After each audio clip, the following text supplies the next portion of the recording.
so many corsets this year, and there were a few more. One that wasn't intended to be historically accurate, so that's a different category, so I'm not bringing it out now.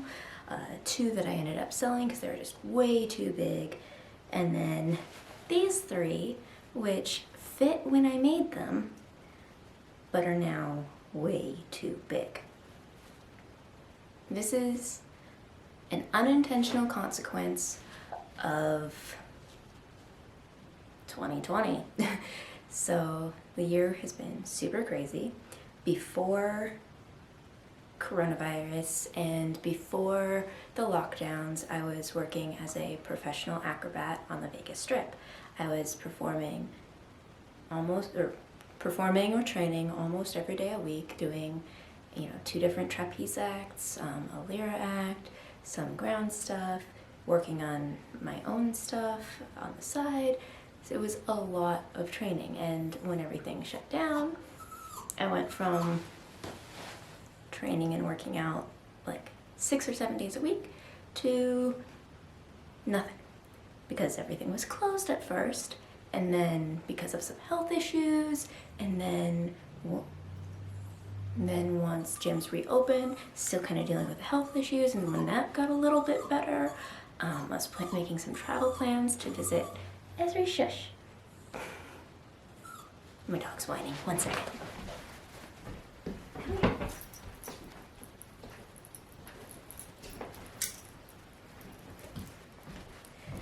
She does not like it when I sit down without her. So, once I was feeling better enough to start training again, I had some travel plans to visit family, and I didn't want to risk exposing my grandparents by going out and training and seeing lots of different out that way. So then I didn't train, and then after that travel, it just didn't seem important anymore. So that means that I lost about 4 inches around my waist that was mostly muscle, which means these corsets, which these 2 fit in the spring and early in the summer, this one fit in October, are now way too big. Like, their smallest is my natural waist size, which is a little too big for a corset. So I had to make another one. Not this one, which is great. I'm gonna make one more because there are some fit things I'm not 100% happy with, but also because this one is just supposed to be basic, plain white to wear under some of my lighter color costumes, and to have like a utilitarian corset. So there's no flossing, there's not too much embellishment. You can see, I did some pink top stitching, and of course it's got lace around the top and pink binding on the bottom, but it's not fancy like other ones. I've got flossing, not the best flossing, but there's some. This one's got cording and flossing, so a little bit more exciting.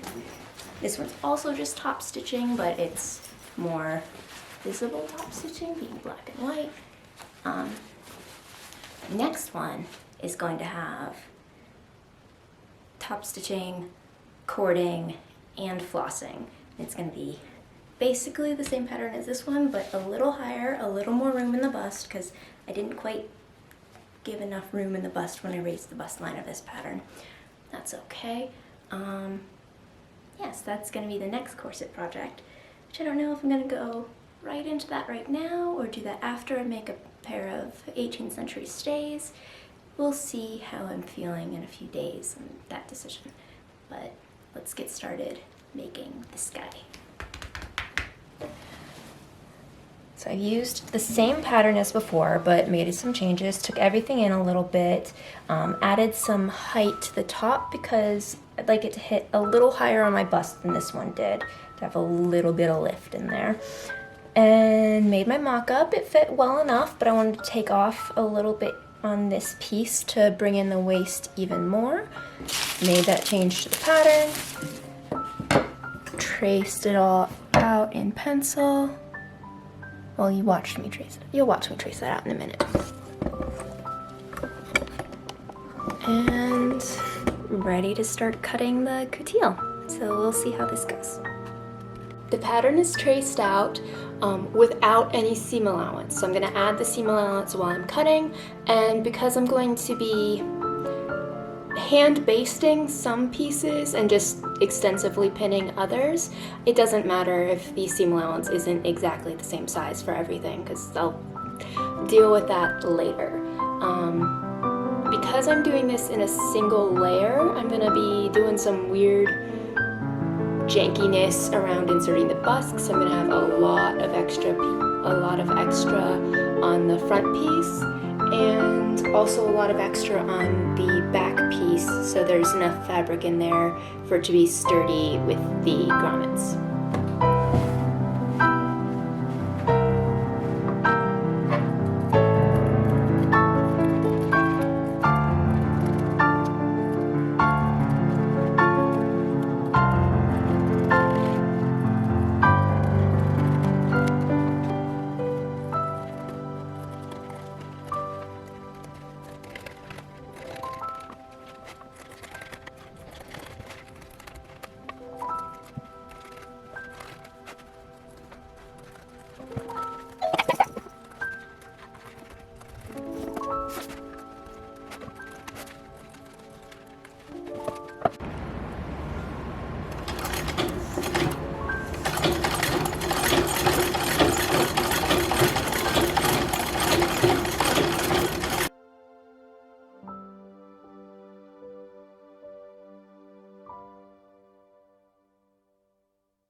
So I start by inserting the bust and hip gussets and the curved hip pieces.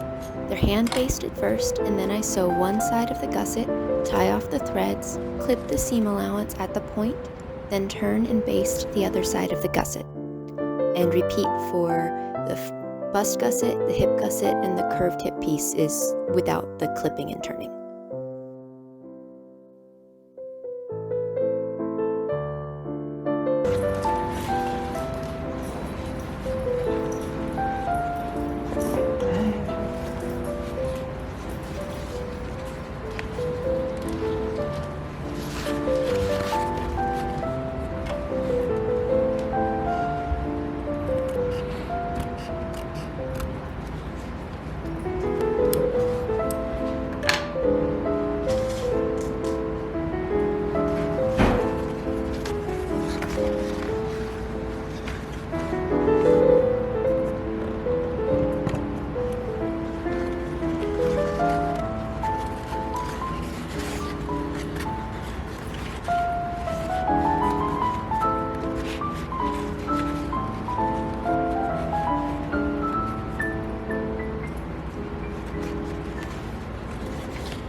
Pressing is super important for this corset.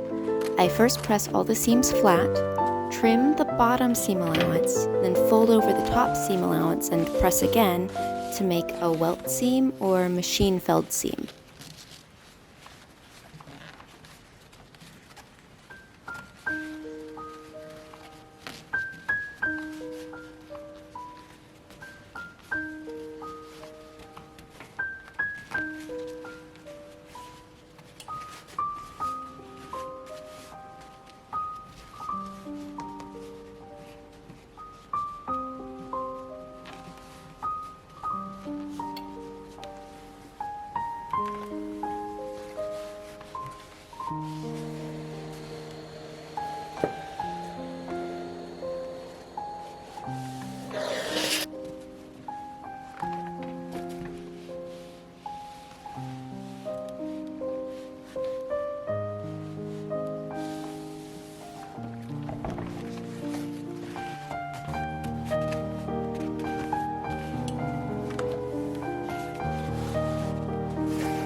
After inserting all the gussets and gores, I've got 4 pieces that look something like this. Well, 2 sets of 4 pieces.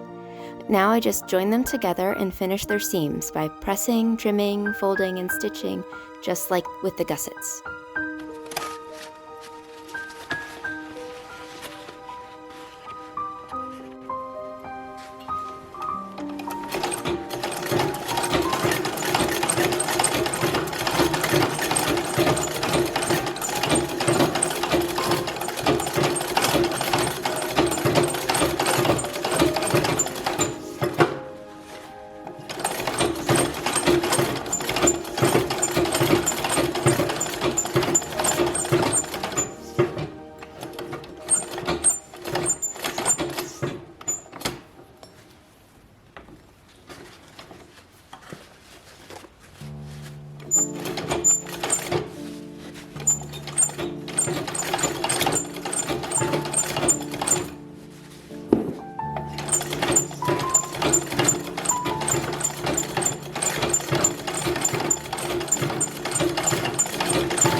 Real quick before we go, I feel like I need to explain some choices I made while sewing in the busk of this corset, because I did it in kind of an unusual way.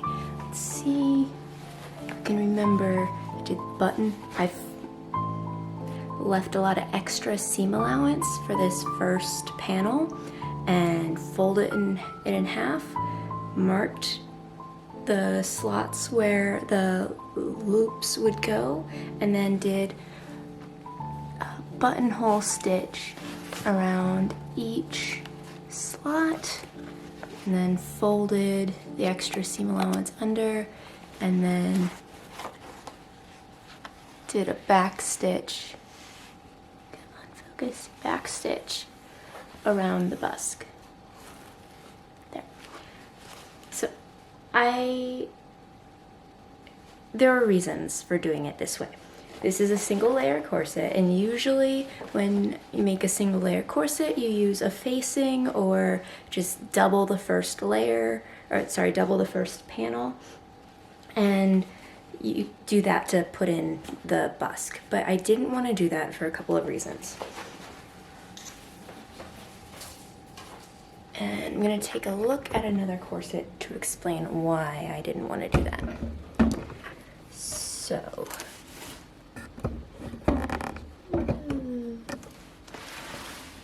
this red corset is the same pattern.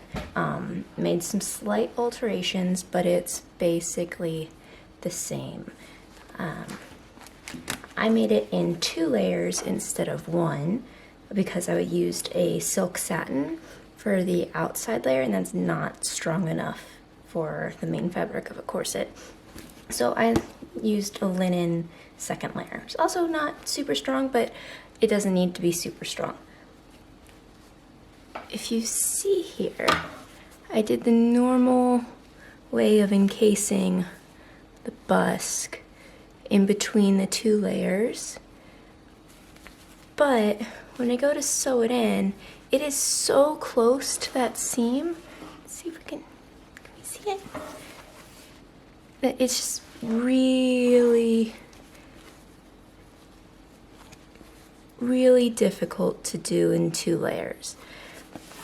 And that was in 2 layers, so it's a little easier in 2 layers than in a single layer with a facing.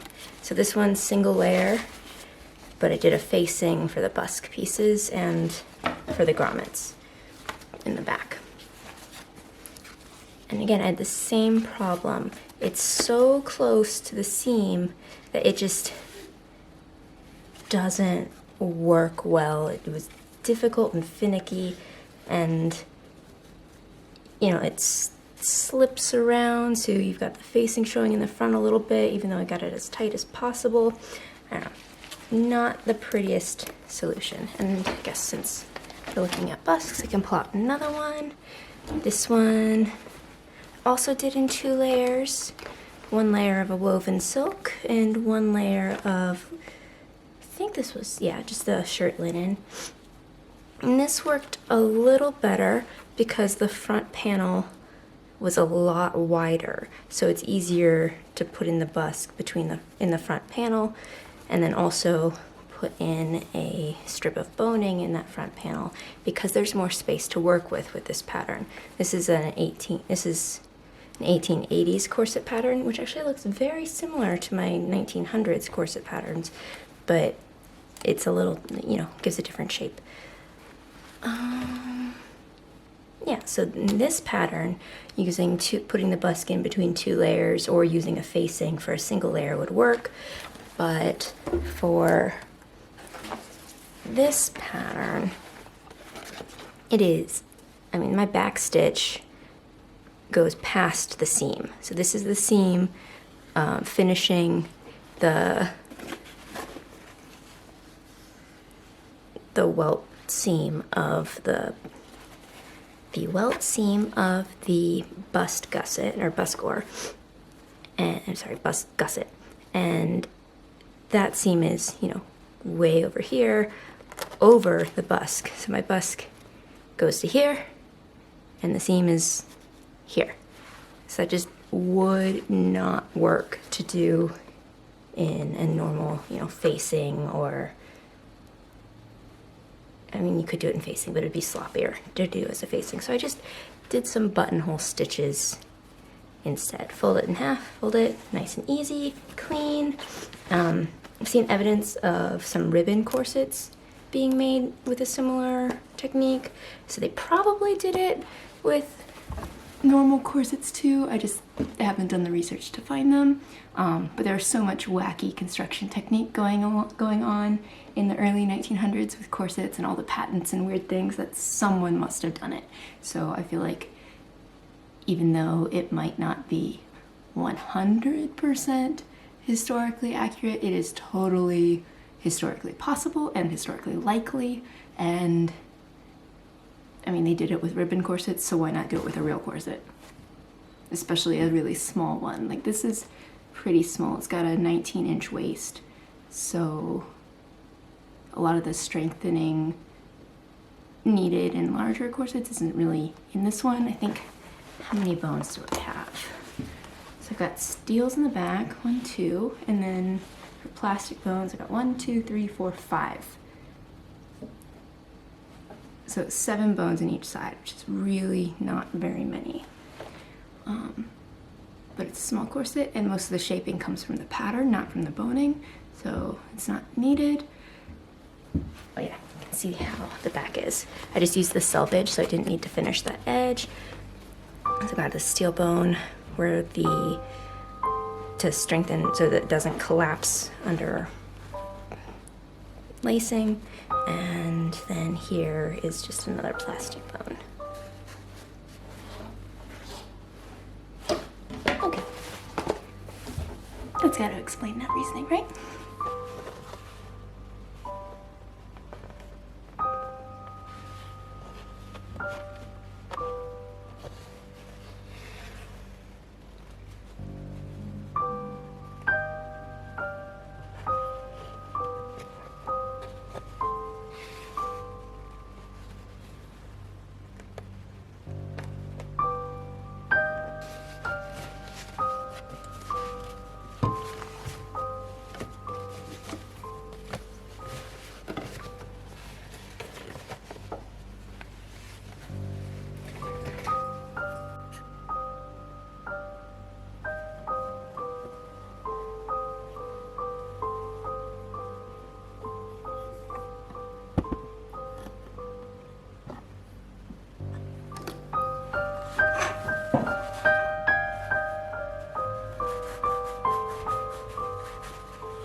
Now I've folded over all that extra seam allowance and am back stitching as closely around the busk as possible.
I've already attached the bone casing on one side, so now I need to pin them to be symmetrical on the other, then just stitch them down. I'm using a white thread so the straight channels are less noticeable than the curved shapes of the pattern pieces, which were stitched with pink thread.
I'm cheap and lazy and use zip ties for most of the boning, partly because they act a lot more like baleen than spiral steel or spring steel. So I'll have a few pieces of spring steel in here, but most of the boning will be zip ties.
After all the bones are in, I use the white thread again to do a stitch right across the bottom and the top, so just as an extra layer to keep those bones from moving around.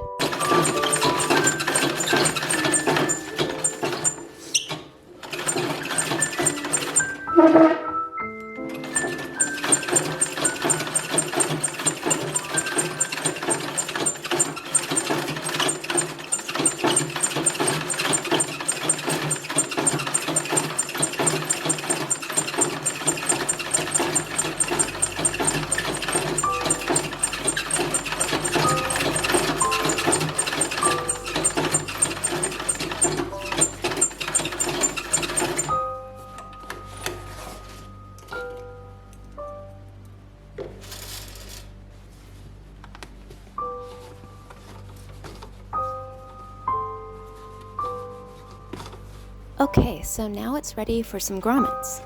I've measured and marked where I want them, so now I'm using a large upholstery needle to open the fabric weave just a little bit before using the awl to further open the holes, and also clipping the holes a little itty bitty bit just to make it easier to insert those grommets.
So I finally have a corset that is going to fit. This is my first fitting. I did a fitting of the mock-up. This is the first time trying on the actual corset. Let's see if we can get Can you see? So, see, there's actually a little bit of a gap in the back, so it's perfect. Exactly what I wanted and how I wanted it to. So, I am really pleased with how this one's coming.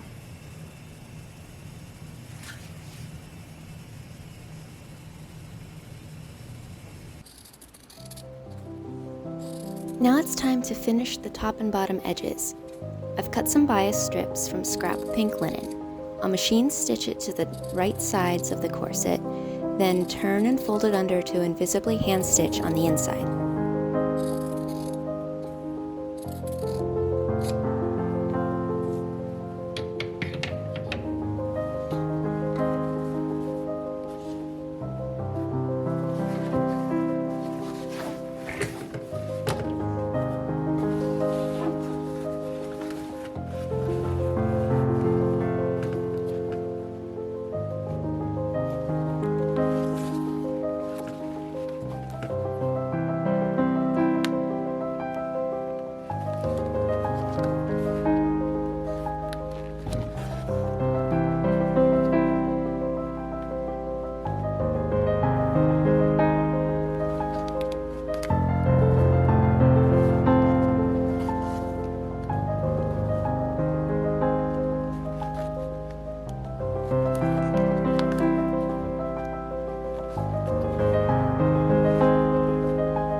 things to recap.